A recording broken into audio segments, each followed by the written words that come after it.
别看这个男人只有1.4米，实则却是当地闻风丧胆的黑帮大佬。可谁也不知道，人前残暴了他，竟然是个10级妈宝男。每月8号，他都会买好甜点，紧接着白到隐蔽的停车场，满怀期待，手下将老妈给接来。结果这次金发小哥却空手而归。大佬难以置信地看着小弟 So where is she? She wasn't at the house. 见金发小哥支支吾吾，答不出个所以然来，大佬的脸色越来越难看，当即拿出手枪对准他。Find her and bring her to me. 好在金发男还算给力，很快他就顺藤摸瓜找到了老太太的下落，并将囚禁他的女人资料呈在了大佬面前。娶了女人名叫玛丽，表面上从事照顾孤寡老人的职业，实际上却在不断利用自己监护人的身份监禁有退休金的老人，甚至不让他们的子女进行探视。可以说，玛丽所做的一切完全是在钻法律的空子，但她却凭借自己巧舌如簧的口才，每次都能在法官面前占到便宜，让所有部门都找不到她的任何破绽。这天，玛丽突然得知养老院空出了一个床位，这也就说明玛丽可以寻找下一个目标了。于是她来到医院，问自己的医生朋友是否有合适的老人推荐。Now, there's a few I wouldn't mind getting off my books, you know, the real high-maintenance assholes. But there is actually someone I have been meaning to talk to you about. 医生觉得这个老太太是一块肥肉，家里一定有很多钱，特别适合玛丽用来压榨。紧接着，医生以养老院的股份为筹码，将老人的资料递给了玛丽。She's in reasonably good health, but recently she has shown some signs of memory loss and confusion. Significant? No, but we can table that to make an emergency hearing go our way. 资料上显示，老太太没有子女，也没有丈夫，甚至连一个在世的家人都没有。不过她却有着巨额保险金，过去曾在芝加哥从事金融行业。于是，在接下来的日子里，玛丽的闺蜜不断跟踪老人的一举一动，把她的行踪调查得一清二楚。结果确实如医生所说，老太太家境殷实，还受过良好的教育。在医生的暗箱操作下，她将老太太的失忆症状篡改成了生活无法自理的老年痴呆。在法官的神斗下，成功拿到了对方的监护权。此时，老太太甚至还不知道自己的处境，玛丽就已经直接来到了她的家里，将法院的文件递给了她。趁老太太去拿老花镜的功夫，玛丽便开始自顾自地环顾四周，发现果然如医生所料，老人家中的摆设无不彰显了他的经济实力。I'm not sure what this is. It's a court order, ma'am. A court order?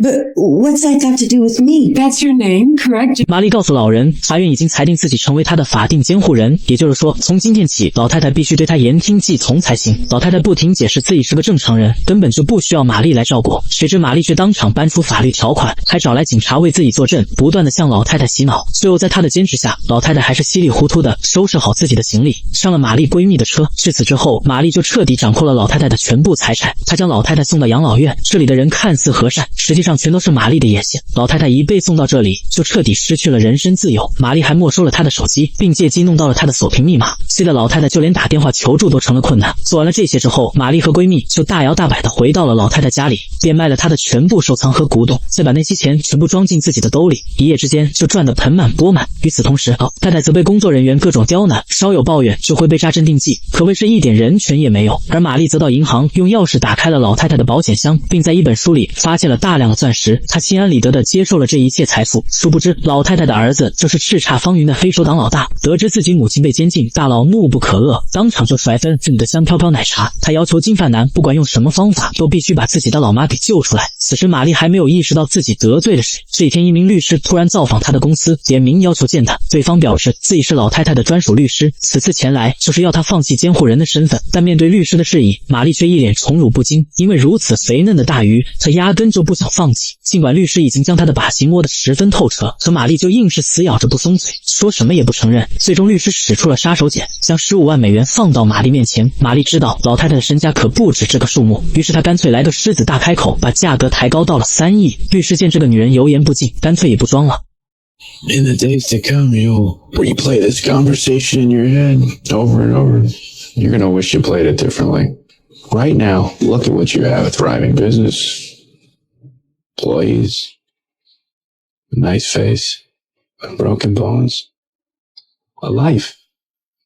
When this is through, you're not gonna have any of those things. 说罢就给了玛丽一个意味深长的眼神，然后头也不回地离开了。而玛丽为了搞清楚老太太的真实身份，再次来到了养老院。在听完玛丽的描述后，老太太知道是儿子来找自己了，当即得意地告诉她，她的好日子可能要到头了。没成想老太太的话瞬间激怒了玛丽，她愤怒地冲进了院长办公室，要求其在晚上给老太太打兴奋剂，白天打安定剂，并且只为她提供流体食物，每天只能出门30分钟，全当作是老太太威胁自己的惩罚。与此同时，大佬也乔装打扮扮一番，偷偷来到银行，打开了老妈的保险柜。当他看到自己辛辛苦苦搞到的钻石都被偷走的时候，大佬气得怒发冲冠。他暗自发誓，一定要让这个可恶的女人付出应有的代价。隔天他就将玛丽告上了法庭，律师将自己收集到的证卷呈给法官。无奈老太太被玛丽软禁起来，因此无法证明律师是他自己请来的，所以最后这场辩护又是玛丽胜了。这下可气坏了大佬，既然软的不行，那他们就得来硬的了。这次大佬把车开到了养老院门口，3个小弟以参观养老院的名义成功混了进去。可当金发小哥请求见老太太的时候，院长却直接拒绝了他们。金院长软硬不吃，金发小哥掏出电击棒就电晕了他。而他们的争吵声也惊动了保安，为了避免夜长梦多，3兄弟迅速找到了老太太的房间，救出了被囚禁的老太太。外面的2人也同保安展开了火拼，最终只有金发男死里逃生。他举着枪威胁工人们打开大门，然后牵着老太太走出了这家肮脏的养老院。就在一切都将迎来胜利的曙光时，随着玛丽却突然领着闺蜜赶到，一起制服的倒霉了金发男。大佬就坐在这里，碍于身份无法出狱救母亲，只能眼睁睁地看着他被工作人员给抓了回去。随着警察赶到，尽管大佬心中再想救母亲，但却已于事无补，只好要求司机掉头离开。这边玛丽还以为自己终于战胜了敌人，正当她在健身房沾沾自喜之际，电视机里却突然播放起了医生被杀的新闻。这下玛丽彻底慌了，她赶紧开车来到闺蜜家里。此时闺蜜正在收拾东西，准备带着玛丽一起跑路。闺蜜告诉玛丽，那天闯进养老院的人都是黑手党，如果再不逃跑，恐怕下一个死的就是他们2个了。可即使这样，玛丽却仍然不信邪，她大摇大摆地来到老太太面前，质问她与黑手党当地是什么关系。老太太没有正面回答，只是轻描淡写地说了一句 He'll kill you next. I mean, that is unless you get me out of here now. Then he might let you live. 但显然玛丽并不打算就此作罢，她挑衅似的看着老奶奶，告诉对方永远都不可能逃离自己的魔爪。And I will drain you of your money, your comfort, and your self-respect. 他不断地用言语激怒老太太，直到老太太再也坐不住了，他起身掐住了玛丽的脖子，而这正好也是玛丽想要了，因为她的一切举动都被摄像头记录了下来，这也成了玛丽将其关进精神病院的证据。这下大佬想捞出母亲更加难于登天了。玛丽本以为这事就此结束，谁知几天后，她给闺蜜打电话时，竟然直接被人迷晕，迅速装进了后备箱。等她醒来，发现自己已经被带到了荒郊野外，并且手脚也被人绑了起来。还没等玛丽反应过来，大佬就命令手下用塑料袋套住了她的脑袋。随即大佬给玛丽看了她母亲的视频，并威胁如果不乖乖就范，他们就会做掉她的母亲。没成想玛丽仍旧冷静的可怕，还想跟大佬谈条件，向其开出1000万的天价，毕竟他手里还有筹码，那就是老太太和那些被他藏起来钻石。但大佬已经没了耐心，不想再和玛丽纠缠下去。Make sure it looks organic.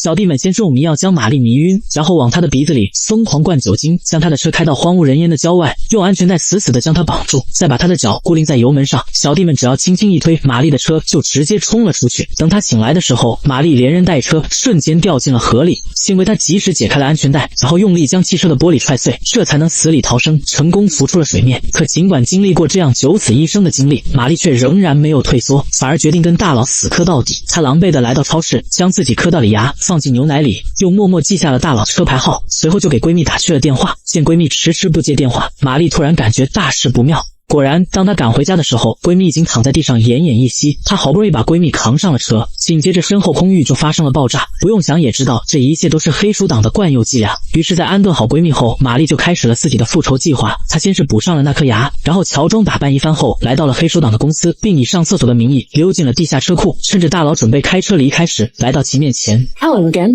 Oh, sure. Hey. 这下可好，玛丽竟然直接劫持了黑手党的老大。她火速将对方的车开到垃圾场反悔，并将其拖了一丝不挂丢在了路边。由于大佬为了方便作案，一直都是个黑户，正好给了玛丽可乘之机。等大佬第二天醒来时，玛丽正一脸得意地看着他。Want to hear an interesting fact? When an incapacitated John Doe is found, the state automatically appoints them a legal guardian to oversee their treatment and welfare.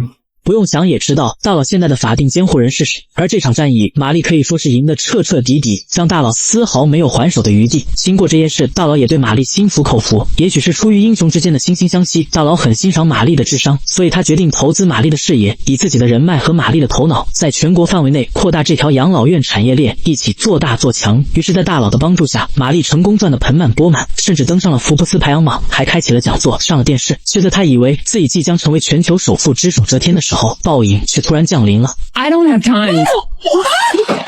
No! Security! My mom died! Help! Help! You never let me see her. She died in there alone, you fucking bitch.